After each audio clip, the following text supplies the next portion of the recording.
Good morning friends, welcome to my channel Riya's Kitchen and Lifestyle. So বন্ধুরা তোমরা কেমন আছো? আশা করি খুব ভালো আছো। আমিও ভালো আছি। Happy mother's day to all the mother's. সবাই খুব ভালো থেকো, সুস্থ থেকো, এটাই বলবো।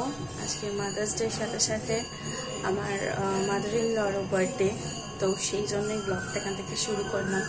আজকে স্পেশাল একটা ডে, তার উপর আবার আমার মাদার ইন লর যেহেতু বার্থডে, তো কিছু স্পেশাল অ্যারেঞ্জমেন্টস তো হবেই, রান্না। সো কী রান্না হচ্ছে, আমি কি রান্না করছি, সারাদিনটা কীভাবে কাটছে সবটা দেখাবো। সাথে থাকো আর আমার ব্লগটা দেখতে থাকো। কিন্তু আমার শাশুড়ি মায়ের বার্থডে, তো সেই উপলক্ষে কিন্তু নানান রকম আয়োজন হচ্ছে। আমি যেটা করবো, মাটন রান্নাটা আমার হাতে পড়েছে, তাই জন্য দেখো আমি মাটনটাকে আগে ম্যারিনেট করে নিচ্ছি। কী কী দিয়েছি বলছি: টক দই, সর্ষের তেল, আদা রসুনের পেস্ট, লঙ্কার গুঁড়ো, হলুদ আর নুন। এবার জাস্ট আমি হাত লাগাচ্ছি, হাত না লাগালে এটা হবে না ভালো করে।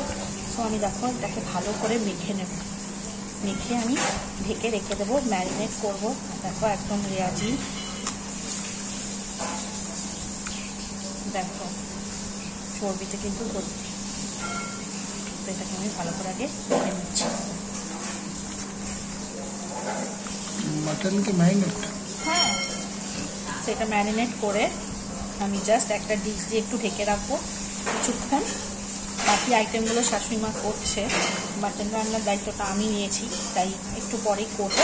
দেখো আমার কিছু মাখানো হয়ে গেছে। মশলাটা যত সুন্দর মাখাবে, সুন্দর কিন্তু মাটনের ভেতর মশলাটা ঢুকবে আর স্মেলটা সুন্দর আসবে। দেখো কাঁচা সরষের তেলটাও কিন্তু দেবে ম্যারিনেটে।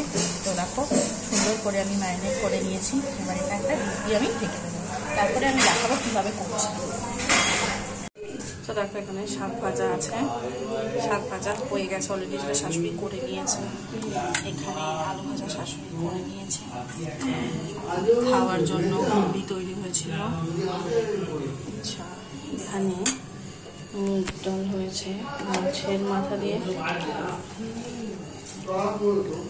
আচ্ছা, এটা মাটনটা ম্যারিনেট করে গেছি, এবার আমি মাটনটা করবো। চাটনি অলরেডি হয়ে গেছে, পাঁপড় ভাজাও হয়ে গেছে।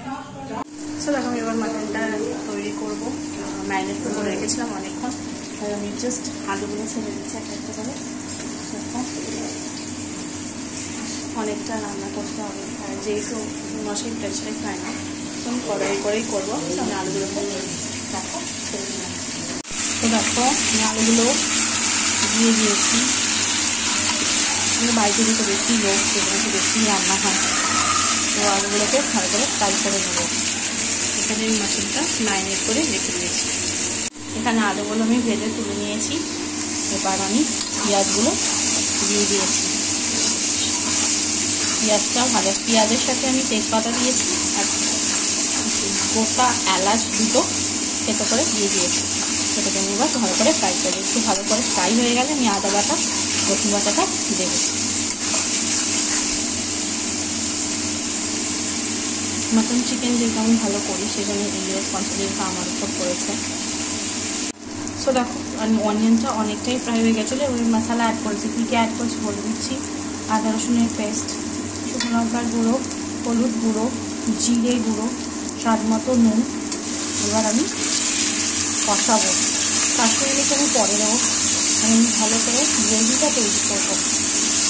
যত বেশি আমি প্রত্যেকবারই মাংস রান্না করার সময় বলি, যত বেশি কষাবে ততই কিন্তু মাংসের টেস্ট হয়, সেটা চিকেন হোক বা মাটন হোক। তো এটাকে আমি এখন ভালো করে কষাবো। সামান্য একটু করে জল চিটা দিয়ে ভালো করে আগে কষিয়ে নেব। দেখো কি সুন্দর কালার আছে।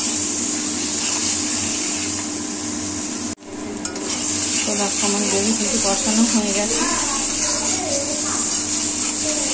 এবার আমি মাটনটা দিয়ে দেবো। মাটনটা ম্যারিনেট করে রেখেছিলাম, আমি জাস্ট ফেলে দিলাম। দই মাখানোই আছে।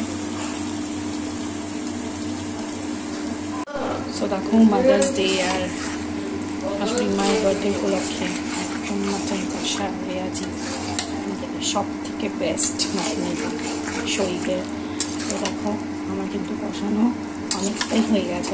কালার কি দারুণ এসেছে, দারুণ স্মেলও এসেছে।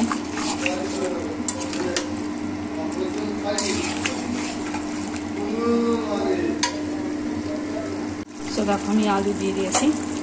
আমি এবার কাশ্মীরি মির্চ অ্যাড করলাম, রঙটা আরও লাল হবে দেখে। এবার আমি জাস্ট একটু নাড়িয়ে দেবো। যেহেতু অনেকটা জিনিস সেজন্য একটু নাড়াতে অসুবিধা হচ্ছে, যাই হোক আস্তে আস্তে করে নাড়বো। বেশি আমি ঝোল করবো না, মাখামাখাই করবো গ্রেভিটা, কারণ যেহেতু ডাল হয়েছে মাথা দিয়ে। সো এবার আমি 1 কাপ জল দিয়ে রেখে দেবো যাতে মাটনটা আর আলুটা সেদ্ধ হয়।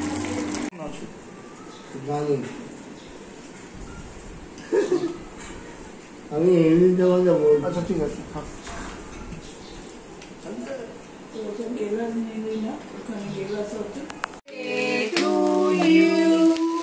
Happy birthday to dear Bonu Banerjee.